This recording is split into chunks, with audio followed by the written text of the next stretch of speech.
I've been drawing a lot since I was a kid, and when I was around 19 years old, I met a guy in school who said he was an artist, and I was like, I want that job. It sounds interesting.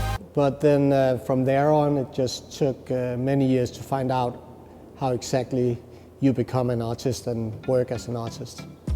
Well, when I was in my teens, I began to paint traditional graffiti. And when you paint graffiti, you're anonymous because you don't want to get caught by the police. But then as I moved into the art world and began to make art 25 years ago, I decided to stay anonymous because it's like a relaxing way of working. I don't have to concentrate on how my hair looks. I get a lot of inspiration from my surroundings. My daily routine and life is very limited and normal, so I use whatever is around me and whatever I see on my way to my studio.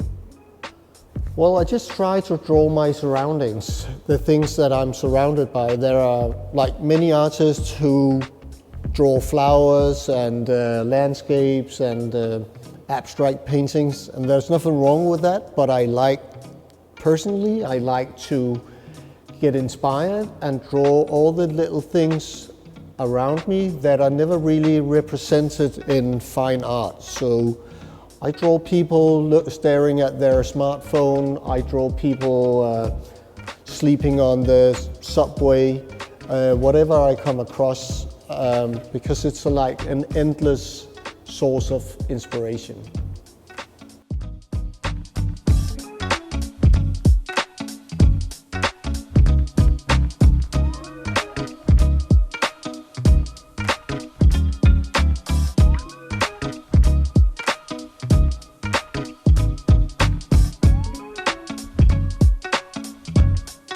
Well, there's not just one big idea behind my work. I try to make something that people can relate to, and I try to make something about what I'm interested in at the moment, and it can be political, it can be about daily life, it can be romantic, it can be whatever. It can also just be a drawing of a horse. So it changes with my mood and interests.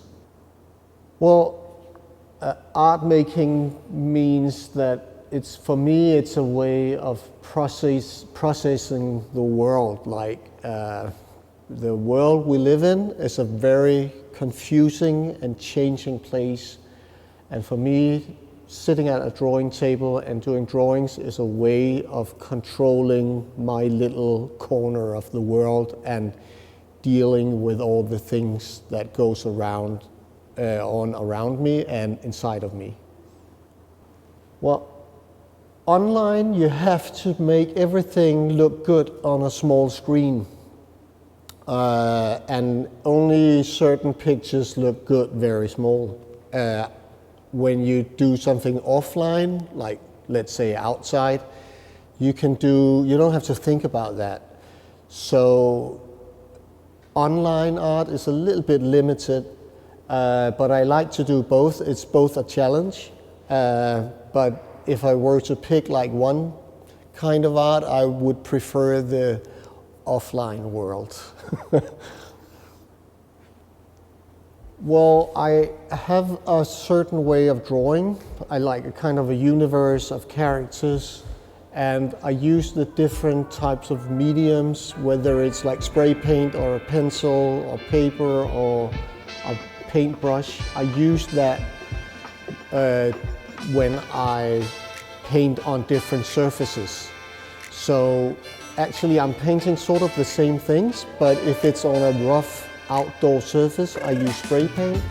If it's supposed to be framed and hung on a wall, I do it on a small piece of paper with a brush. But basically it's all the same. It's just I change the medium and the way I paint so that it fits for the surface that I'm painting on. Well, it was a slow birth. It came out of experimenting a lot, and I've been drawing like thousands of drawings on flat pieces of paper. So one day I just thought to myself, what if I fold the drawing, make it a little bit three-dimensional, and then draw on the paper? Will something new come out of it?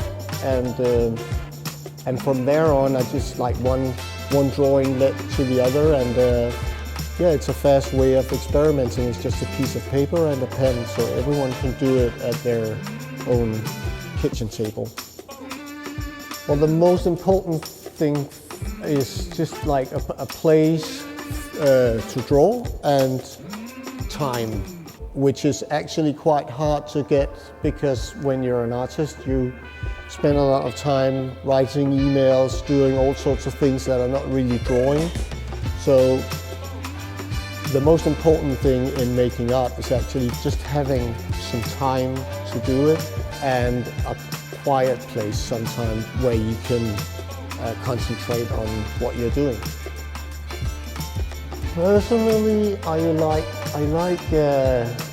public transportation. I like buses, subways, subway cars. I like places with many people where lots of things are going on. I have a small sketchbook that I keep, and whenever I see something, I make a quick sketch so I can remember it. And when I get home to my studio, perhaps I do a drawing or a painting of the situation that I saw. Well, it would be fun to do some like huge sculptures, but right now I would need a bigger studio. Yeah, I'm just thinking, like a couple of weeks ago, I was painting a mural in Denmark, and while I was painting, it was in the middle of the day. There was a shoplifter that ran into me. He got chased, and he ran straight into me and fell all over my paint and got caught by a shop detective or whatever you call it. Yeah, so that was a little bit of fun in the middle of the workday. Well, it's very exciting because this is the first time I'm here, and it's an excellent exhibition space. So I'm really happy to get the invitation, and I look forward to showing the people in Seoul and in South Korea what I'm up to, what I've been doing for the past many years. So it's very exciting. Well, hopefully I want to show them like different ways of drawing, and I want to show them that if you want to be creative, you don't have to have like all types of materials and stuff. You can do it very simple.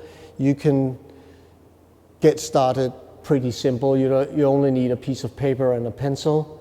So a lot of the stuff I do is very analog and not very digital. So that's what I want to get people back at the drawing table, and hopefully I can inspire people, so when people walk out of the museum, they want to go home and draw a bit.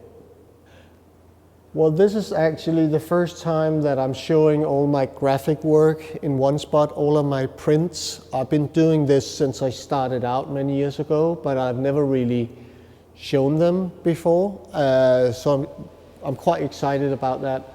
And I've done a lot of site-specific murals and other things in the exhibition rooms, which is going to bind it all together. So that's what it's all about.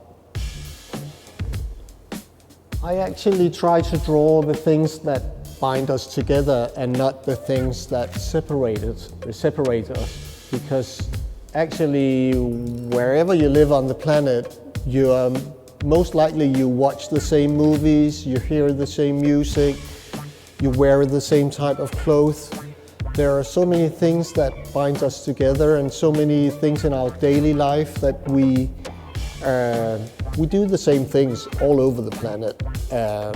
And I try to do that so you can relate to the pictures that I make here, if you live here or in Africa or in Europe or somewhere else.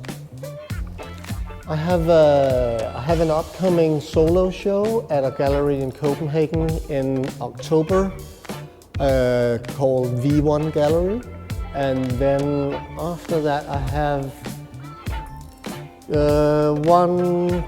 two museum shows in Denmark in 2025 and another museum show in Sweden next summer. Well, for me, it's not really important that I'm remembered. Like, if people forget about me, it's fine. But if people see my art in 50 years and perhaps are still able to relate to what's going on in the picture, that would be like satisfying for me, even though I'm probably dead by then.